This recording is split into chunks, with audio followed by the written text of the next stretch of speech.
안녕하세요. 저는 40대 여성으로 남편과 애들을 키우며 그럭저럭 평범하게 살아가고 있는 주부입니다. 평소 이 채널의 애청자이기도 하고요. 제가 시집살이 고부관계 등이 그닥 좋은 편이 되지 못해서 늘 이 채널을 통해 남들은 어떻게 행동하고 사는지 많이 엿보며 살았었는데, 이번엔 제가 저같이 채널을 시청하고 계실 분들을 위해 제 일화를 들려드리며 조언을 드릴 차례인 것 같네요. 저는 정말 하나도 모난 거 없이, 부족한 거 없이 어릴 적부터 좋은 부모님과 좋은 환경에서 자랐습니다. 저희 부모님 두 분 모두 지금의 저와 남편처럼 그냥 평범한 회사를 다니는 직장인이었고 주부였는데, 서울에서 나고 자란 저희 할아버지가 사셨던 땅이 금싸라기가 되며 땅값으로 돈을 많이 벌었고, 그 돈을 다 6자식에게 나눠주셨는데도 한 사람당 받게 된 유산이 제법 많아서 고모들과 아빠 그리고 삼촌들까지 모두 부유하게 살 수 있었죠.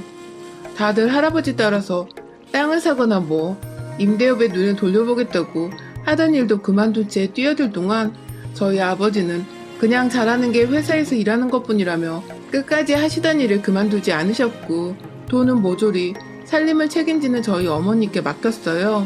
그런데 이 무슨 럭키한 일인지 아버지는 아버지대로 성실하게 다니던 회사에서 일이 잘 풀려 승진도 잘하셨고, 그런 남편을 보며 내조할 맛이 나는지 어머님도 어머님대로 있던 돈으로 작은 주택부터 시작해 사고 파는 임대업에 고모 따라 뛰어드셔서는 돈을 많이도 저축할 수 있었죠. 원래부터 부유했던 편이었는데 덩달아 더 친척들까지 다 경제적인 여유가 생기는 바람에 저의 돈에 대한 개념은 정말 안드로메다로 향해버렸죠. 그냥 아끼지 않아도 척척 더 쓰라고 돈을 내어주시는 부모님이 계셨기 때문에 돈에 대한 걱정을 따로 해본 적이 없었던 것 같아요. 다행인 건 부모님이 망나니처럼 살다가 재산을 상속받은 것도 아니었고, 모두가 제자리에서 제 역할을 열심히 하시면서 자연스레 재산을 모으셨던 것이어서 그런지 다행히 전 돈에 대한 개념만 없을 뿐 제 일은 무조건 열심히 해야 하는 거라는 배움을 얻었죠. 자기 일에 최선을 다하고 열심히 살다 보면 가진 돈을 누릴 자격이 더 있다는 생각을 하곤 했어요. 그런데 이 제 사상이 좀 이상한 방향으로 가닥을 잡았어요. 제 꿈이 현모양처였거든요. 그 당시에는 왜 그렇게 생각했는지 모르겠지만 전 좋은 남편감을 열심히 찾아서 결혼을 하고 열심히 내조하는 게 제가 제 일에 최선을 다하고 잘 사는 것이라고 생각을 했어요. 내조를 잘하는 현모양처라면 어머니처럼 돈을 쓰고 굴리는 자격을 누릴 수 있지 않을까 싶었던 것이죠. 그리고 이러한 제 꿈은 대학에 가서야 조금씩 실행이 되었습니다. 꿈이 현모양처니 하고 싶은 공부나 직업이 딱히 없었고, 그래서 고민 없이 가장 안정적으로 입학이 가능했던 대학의 과를 선택했어요. 그렇게 입학을 하고 나서 지금의 남편을 처음 만났죠. 남편은 저보다 3살 위에 같은 학과 선배였습니다. 군대를 갔다 막 돌아온 소위 말해 촌티가 팍팍 나는 복학생이었죠. 여중여고를 나오며 남자들과 한 공간에서 수업을 들어본 적이 까마득했었던 저는 대학 생활이 그저 신기하고 다 재밌었어요. 명문대까지는 아니더라도 나름 괜찮은 대학이었기 때문에 여기서 그냥 남편 될 사람 하나를 골라서 평생을 현모양처로 살면 되겠다 싶었죠. 그중 남편은 제가 가장 먼저 찜해놓았던 남자였어요. 그 당시 남편도 겨우 20대 중반이었는데 과묵하고 진중하고 또 매사에 성실한 모습이 갓 20살이 되었던 제 눈에는 그저 어른스럽고 또 존경스럽기만 했죠. 공부도 어찌나 잘하던지 매번 꽈탑을 유지하고 친구들 사이에서도 평판도 좋은데 그 사이에서 나서는 건 싫다며 또래들처럼 왁자지껄 떠들거나 잘 웃지도 않았던 남편은 늘 제게 미스테리한 존재였어요. 소위 말해서 시크하다고 표현을 하잖아요. 우리 남편이 딱 촌스러운데 시크한, 정체를 알 수 없는 그런 남자의 표본이었답니다. 그런데 이런 남편과 어떻게 부부가 되었냐고요? 바로 오해 때문이었어요. 남편의 친구였던 저희 학과 한 선배가 저를 짝사랑한다며 고백을 하려고 한 적이 있었어요. 혼자 꽃다발의 케이크인지 뭐였는지 지금까지도 알 수 없는 작은 상자 하나를 들고서는 학교에 왔는데 저와 만나기로 한 장소에서 잠깐 그걸 저희 남편한테 맡겼었나 보더라고요. 전 그것도 모른 채 그 장소에 나갔다가 남편이 저한테 고백을 하려고 친구를 통해 절 부른 건가 싶어서 옳다구나 하고 남편에게 사귀겠다고 무턱대고 고백을 먼저 해버렸고요. 지금 생각하면 아주 창피하고 아찔거리고 오글거려 죽겠는데 당시엔 정말 평소에 눈여겨보던 사람이 날 좋아하고 있었구나 하는 생각에 제정신이 아니었답니다.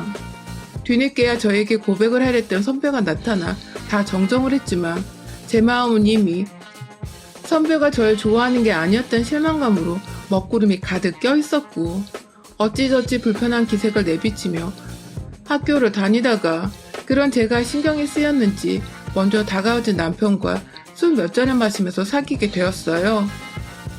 남편은 친구들에게 친구가 좋아하는 여자를 뺏어갔다는 소리를 들으며 졸지에 총만 받고 평판 줬던 인간에서 쓰레기보다 못한 인간으로 전락해버렸지만 크게 개의치 않는 눈치였어요. 그때 알았죠. 남편도 절 처음부터 좋아하고 있었다는 것을요. 그렇게 저희는 친하게 지내는 대학 친구들이나 선후배 하나 없이 외로운 커플로 지내다가 남편은 먼저 졸업을 해서 취업을 했고 저는 혼자 학교를 다니기 힘들다며 무턱대고 휴학을 하고서는 잠깐 어학연수를 다녀왔다가 다시 복학하고 졸업을 했어요. 졸업한 이듬해 꿈에 그리던 현모양처가 되고자 장거리 연애까지 무사히 견딘 내 남편과 결혼식을 올렸고요.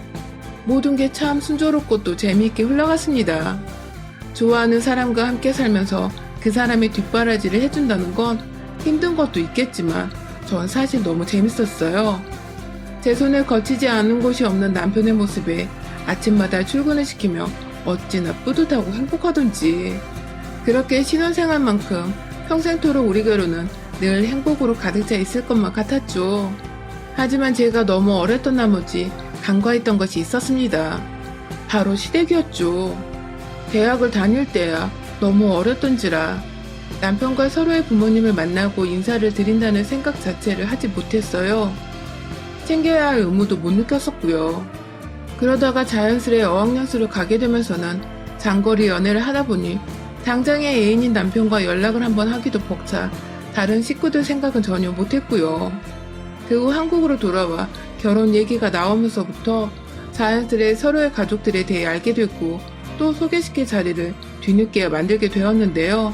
당시 시어머님은 제가 남편과 오랫동안 연애를 해왔는데도 이제야 인사를 하러 왔다며 조금 뼈를 통해 계셨답니다. 전 말씀을 안 하시길래 식사하는 내내 그걸 모르고 있다가 뒤늦게 남편이 계산을 하러 혼자 나간 사이 뒤에서 절 붙잡고 말씀해 주셔서 알았네요. 이렇게 할 말을 툭 내던지시는 시어머니의 성격은 그때 더 예상해봤어야 하는 건데 전 또 제가 어려서 잘 몰랐다면서 그날 시어머니 앞에서 한참을 죄송하다고 앞으로는 자주 연락을 드리고 찾아뵙겠다며 잘못한 것도 없는데 죄송하단 말을 몇 번이고 했었네요. 그 후 전 정말로 결혼식을 올리기 직전까지 시어머니께 자주 연락을 드리며 밖에서 밥을 먹던 카페를 가던 자주 만나 뵈었고요. 그런 제 정성에 시어머니도 좀 기분이 좋아지셨는지 남편에게 말을 잘 해주셔서 남편이 오히려 절 더 많이 사랑해주고 고마워해줬죠. 그런데 모든 게 완벽했던 결혼식까지 마무리를 짓고 신혼집으로 입성했던 날, 그날부터 뭔가 삐그덕거렸어요. 여행은 끝마치고 집에 도착해 각자의 부모님께 도착했다는 인사를 드리고 있는데 시어머니가 남편의 수화기 너머로 절 급하게 찾으셨어요. 전화를 건네받아 무슨 일이시냐고 물어보니 시어머니는 대뜸 시댁에 먼저 연락을 해야 하는 거라며 친정 어머니와 통화하고 있는 제게 전화를 당장 끊을 것을 요구하셨어요. 부부가 함께 수화기를 맞대고 시부모님께 예의를 갖춰 전화를 올린 후 그 다음에 친정이 전화를 하는 게 맞다면서 신혼여행 후 긴 비행으로 피곤해 쩔어있는 저를 마냥 훈계하시던 시어머님은 그렇게 제가 정말 친정과의 전화를 끊고 나서 네네 하며 수긍적인 대답을 몇 번이고 올린 후에야 푹 쉬어라 하는 말과 함께 전화를 끊으셨습니다. 이게 무슨 경우인가 싶어서 어이가 없는데 신혼부터 시댁 문제로 남편과 싸우거나 얼굴을 붉히고 싶지 않아서 겨우 참아냈네요. 그 후 시어머니와 잦은 왕래가 있었던 것도 아니었지만 친정처럼 시댁도 서울에 있었기 때문에 절 불러내면 만나야 하는 일이 많았어요. 소위 며느리들이 모두 힘들어하는 김장 담글 때 불러내시는 거 기본이었고요. 동네 아주머니들과 주민센터에 가서 노래 교육을 받으시다가도 픽업을 하며 차 있는 저를 불러내기도 하셨어요. 매주마다 수업이 끝나면 말이죠. 상견례하고 결혼식 할 때 저희 부모님 옷차림이나 하객들의 수준을 보셨는지 재산도 딱히 없으셨고 변변찮은 직장을 다니는 것도 아니셨던 저희 시아버지와 시어머니는 그날 많이 기가 죽어 계신 것 같았었는데 결혼을 하고 나니 돈 많고 잘난 며느리를 뒀다며 재덕을 아주 톡톡히 보려 하시더라고요. 그나마 남편이 시아버지를 닮은 건지 우리 시아버님은 점잖으시고 말도 별로 없는 과묵한 편이셔서 저와는 집에서 다 같이 밥을 먹을 때 말고는 딱히 볼 일도 없으셨고 얘기할 기회도 별로 없었지만 시어머니는 달랐어요. 잊을만 하면 전화가 와서는 주민센터 픽업을 마주라 하시고 잊을만 하면 뭐가 먹고 싶다면서 데리러 와달라느니 혹은 차려놓으면 저희 집에 오겠다는 말을 하시며 마주칠 일을 꾸역꾸역 만들어내셨죠. 전 이게 다 며느리가 생겨서 어머님도 신이 나니까 그런 거라 생각했어요. 이렇게 다가오는 게 어머님 또래분들의 방식이라 생각을 해서 웬만하면 다 들어드리고 맞춰드리려고 노력을 했죠.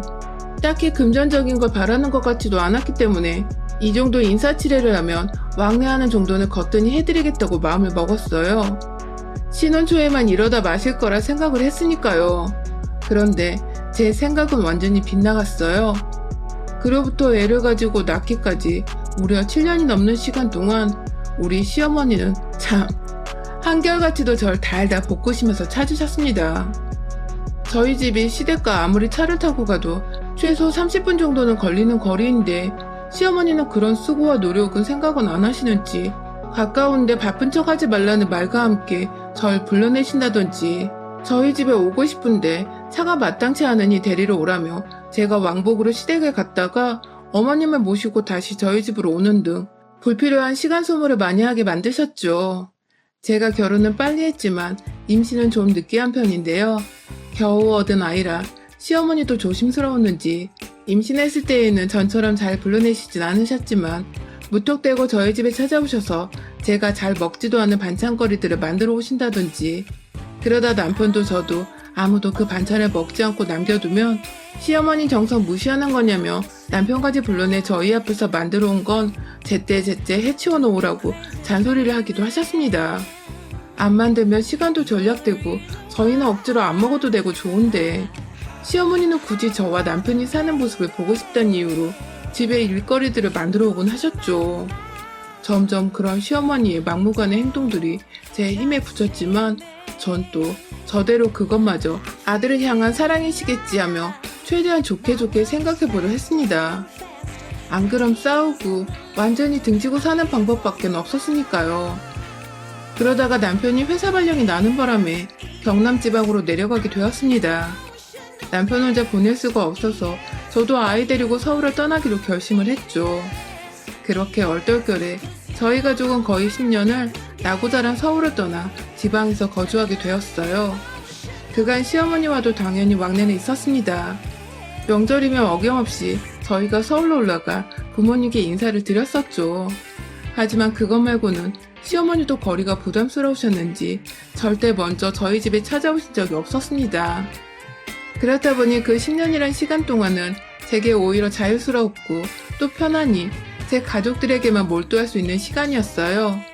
그 사이 둘째 아이가 또 생겨났고 그래서 친정엄마의 손길이 필요해 잠시 서울 친정집에 머무르기도 했었는데 이상하게 시어머니는 제가 친정에 있다고 하니 손주 보러 오는 것도 불편해하시고 그냥 잘 지내다가 집으로 돌아가란 말만 남기시더라고요.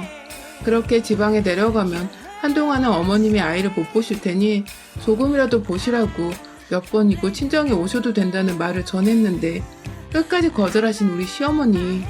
그 후로도 굳이 먼저 보고 싶다는 말씀을 안 하시길래 전 저대로 시어머니 생각을 해서 지방으로 다시 내려가기 전에 아이를 데리고 시댁에 한번 들렸습니다. 그런 저와 아이를 보며 무지하게 반가워하시던 시어머니를 보니 저도 마음이 편안했고요. 그러다가 한 3시간 정도 후 곧장 KTX를 타고 지방으로 내려가야 해서 내려가려는데 시어머니가 나서는 제 뒤에서 뜬금없이 그러시더라고요. 인정머리 없는 년이라고요. 처음엔 잘못 들었나 싶어서 뒤돌아 물으니 썩 꺼지라는 말과 함께 홀로 안방으로 들어가셨어요. 옆에서 같이 당황해하던 시아버지는 애써 무시하란 말로 애두르며 절 황급히 밖으로 내보내셨고요. 기차 시간에 쫓겨 어쩔 수 없이 그냥 시댁을 나오긴 했지만 한 달 내내 기분이 나쁘고 찝찝한 마음을 지울 수가 없었어요. 그렇다고 먼 지방에서 서울로 굳이 전화를 걸어 수학에 대고 어른한테 따질 수도 없는 노릇이고, 자연스레 저도 육아를 하느라 바쁘다며 그 일을 잊게 되었고, 다음에 명절에는 또 아무렇지 않게 저를 대하시길래 어머님도 잊으신 줄 알고 저도 머릿속에서 지워버렸습니다. 그러다 올해 저희가 다시 서울로 올라오게 되었어요. 지방에 한번 데려갔다 3, 4년 후엔 다시 서울로 올 줄 알았는데 자꾸만 서울 발령이 다시 미뤄지고 기다리다 거의 10년이 지나고 나니 저희도 마냥 이렇게 살 수 없겠더라고요.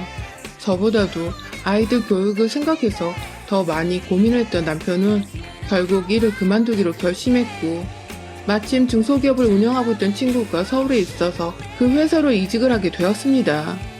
월급이 줄어드는 경제적인 부분은 제가 친정으로부터 받을 재산이 있기 때문에 먼저 남편에게 걱정하지 말라며 오히려 남편이 직장을 그만두는 것에 찬성을 했어요.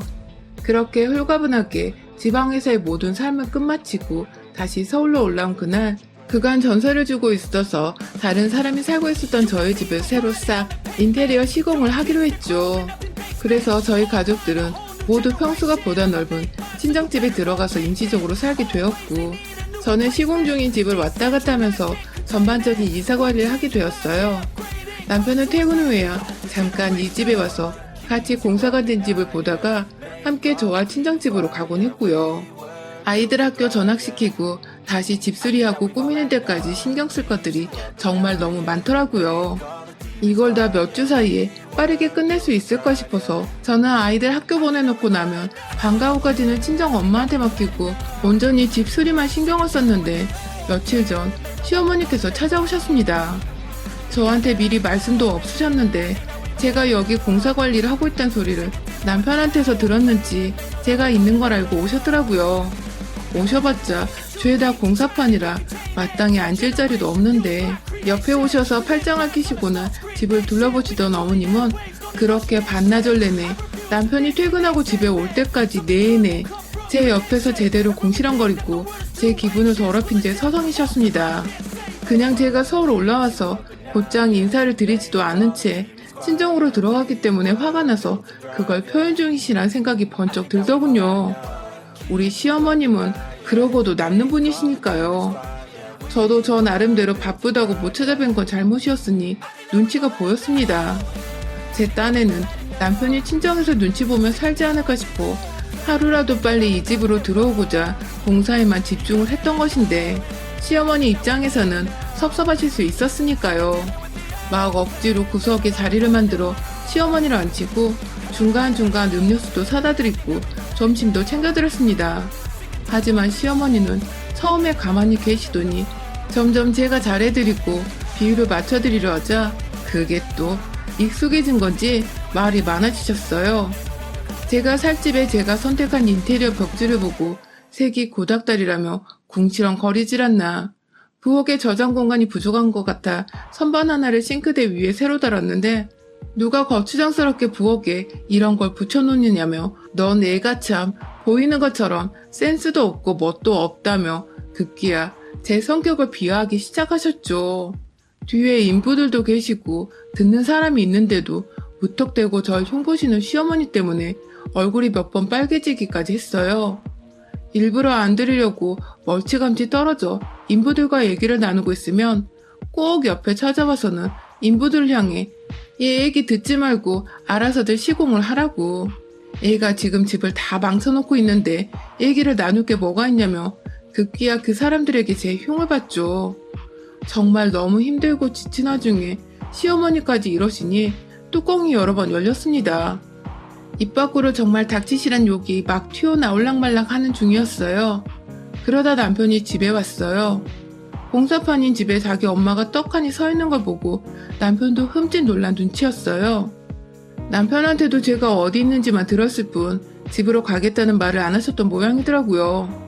일단 남편도 왔으니 시어머니만 그냥 보낼 수는 없고 그렇다고 나가서 저녁을 사드리자니 시간도 늦었는데 집에서 마무리해야 할 것이 있어 빠듯하고 결국 집에서 함께 배달 음식을 시켜 먹기로 했습니다.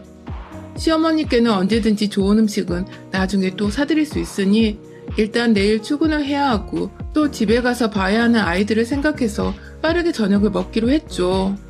그렇게 식탁도 없는 집에서 바닥에 쭈그려 앉아 중화 요리를 시켜 먹었어요. 혹시 몰라 어머님을 위해 고추 잡채에 중화 비빔밥까지 주문해서 인원수보다 좀 더 여유가 있게 주문을 했고요.